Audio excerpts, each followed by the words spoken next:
to start with, what I want to ask you, as someone who, firstly, I've spoken to for 5 years or maybe longer, I can't even remember, as someone who I know has worked all over the world in procurement in all sorts of different organizations, what's the biggest mistake you've made in procurement and how did you overcome it? Yeah. So the biggest mistake I made is way back in the beginning. I just took it as something like a data entry job, basically for a while. That's what my mindset was, and over a period of time, I didn't even realize that I made it into a monotonous job, not even realizing it.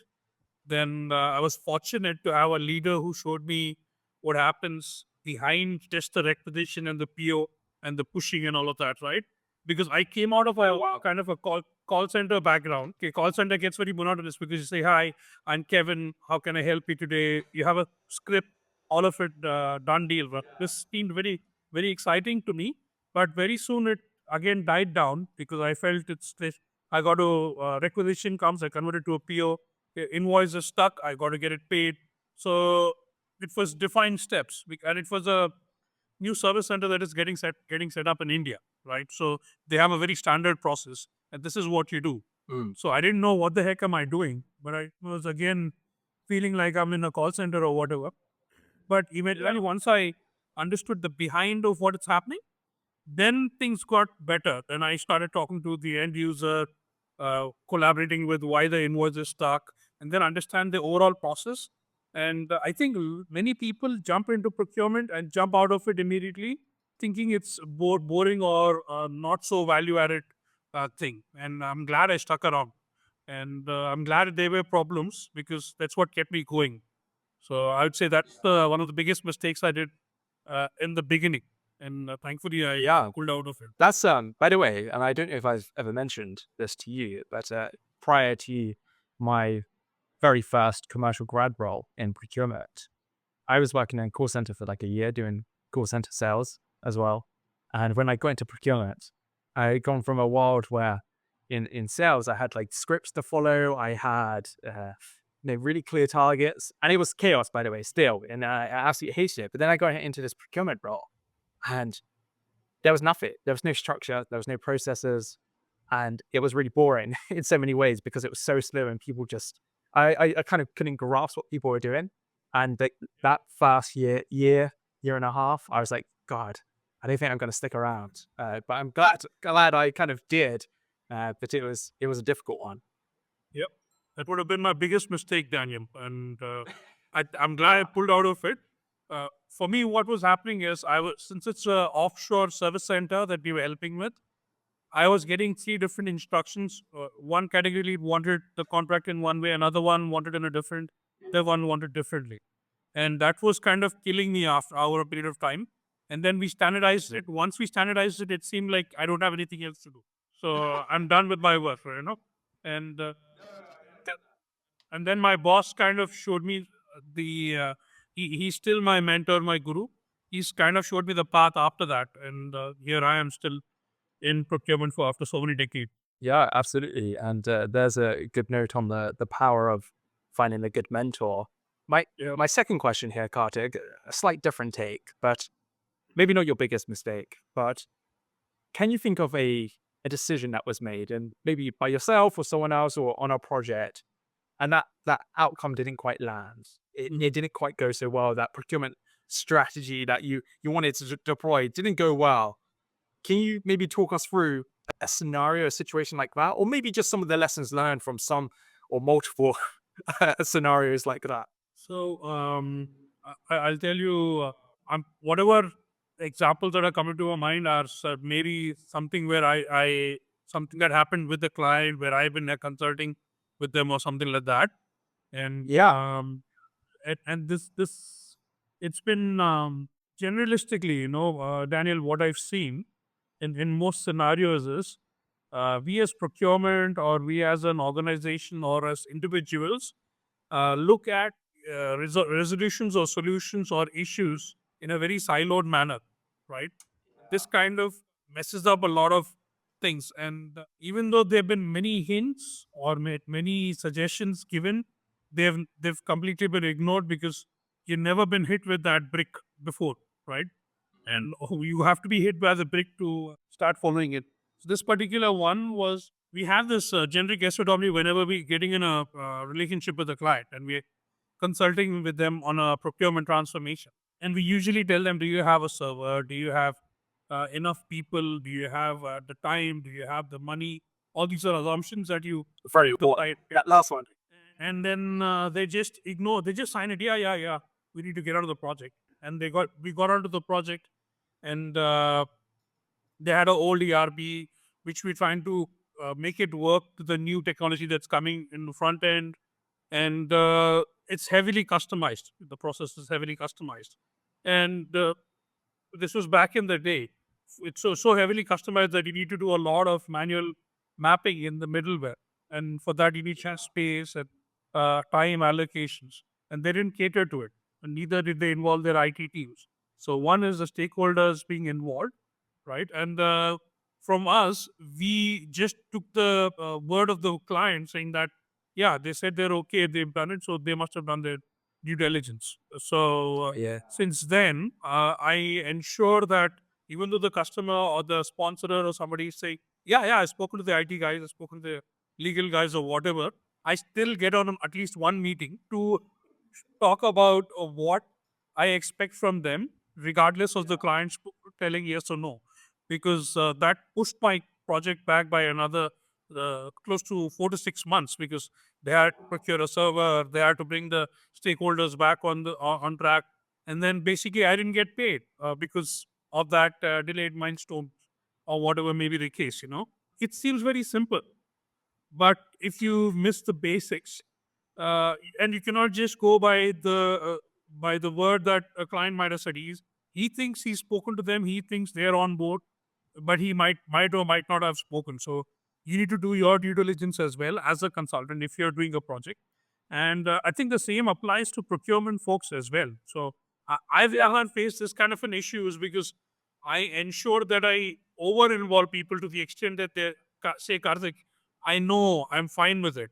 I would prefer for them to push me back than not telling them at all, because I see the true value in it. And this is one of the things that has failed for me. And to some extent, my team members, even now, they think I'm a little crazy because I overdo it, calling people and all that. They're like, Karthik, it's a very simple. I don't blame you though. Yeah, because I burnt my hand how many times. So that's something that I come from. Absolutely. And I think you touched on a really good point that the procurement teams, especially when they are working with an external body like yourself, around digital transformations and things like that, usually miss something out. They usually haven't quite got it all under control, or they're not working from a good basis. So it's a really good point. Karthik, I just want to actually give a good moment here for you to plug a little bit, because can you give a little bit of context about what you do in your company? Because I think that will really help the point you just made, contextualize it. Sure, sure. And so the name of our company is Procurement Doctors. It's a consulting firm. We help any folks with anything within procurement, whether it's procurement data transformation, training, consulting, tech consulting, business process consulting. Predominantly, whether you like it or not, we get a lot of technology implementation because that's what procurement is ready to spend in majority, right? And when they are hurt really bad, unwell, sick, unable to get out of the bed because of their bad policy or something really drastic that happened, then they call the doctor in to fix their issues. These days, I've seen a few procurement organizations being much more open minded, where they're calling in and doing a health checkup, like a diagnostic study, or before they get into a big transformation, whether to check if they're prepared for it. So that's what Procurement Doctor does. And we're a small team of close to 20, 25 people now. So we've grown pretty quick in the last It's not even more. 2 years. Yeah. Yeah. Yeah, that's wonderful. Yeah, I know we were talking about digital procurement world. Finally got to meet one another, and it sounds like you've grown even more. So that's great. And Karthik, just one last question before I hit you with some quick fire questions. Yeah, from your point of view, And I'm actually really interested in your point of view here, given the nature of you work with lots of different people. You've also got your own team. What's the most common mistake that procurement professionals are making today? And how can they avoid making these mistakes? How can our listeners here, the hundreds, hopefully thousands of people listening to this episode, how can they avoid these mistakes? Yeah. So, Daniel, I see that there's one particular syndrome that most procurement professionals are facing right now, right? Either they're too techy, right? Little business, or they're all traditional business and little bit of tech.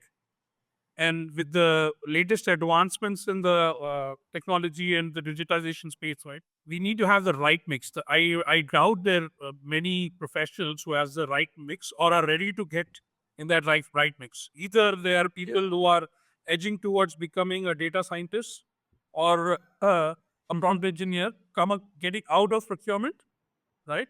Or there are people who say that I am traditional procurement guy. I build strategies. I like savings and the traditional, but there's no middle way. And I think that's the thing that will take you over the edge, right? As to be the apex predator in the procurement world. I know this has been spoken for a while, but still I don't see that those kind of individuals are coming out. There are very few CPOs who have kind of got the knack of that, and you see them clearly stand out out there on the market. But they're very few.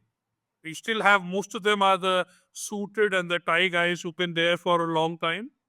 Or and in our generation, like people who are trying to be CPOs or the youngsters, I see either they're too much into the digital side or a little bit on the category side. But it's important you need to have the right mix. So that's something that I thought is important. Yeah, I think that's amazing advice, actually. Yeah, yeah, I agree with you. There is a good way to look at it. So, Kartik, I'm going to hit you with some quick fire questions here. So, question number one: what's your favorite procurement or business book, and why? Yeah, so Ikigai has been my the best book recently that I've read, and because it's helped me structure my personal life as well as my work life, especially after a lot of chaos. I started a business, I had a health scare and all that stuff, but still I'm able to manage. I'm still able to find my peace. I think Ikigai is a book for folks to uh, read. It'll tell you how to go about without finding what is it that you love. Yeah, it's on your meaning in life, the Japanese concept, right? And I have not read the particular book you mentioned, but I have seen it on Amazon being pushed towards me. So I might have to definitely pick that up. No, that's awesome. And you may have already answered this, but I'm just going to ask the question and see how you change this based on your previous answer of, what skill do you believe is most crucial for procurement professionals to develop today? Is it that blend of traditional procurement skill and the digital one, really meshing those together? Yes, I think that is the one that I think that most of the guys are missing in today's generation. Apart from that, I would say the emotional quotient of being human is another aspect which I've seen missing in folks that are working in my company or the younger generation. They're becoming over practical, over because dealing with so much of technology, you almost lost how to talk to people, make that rapport. Wow. So, uh, Yeah. so that's a very important skill as well to ensure to stand out that you are able to communicate, you're able to make an impact, influence people.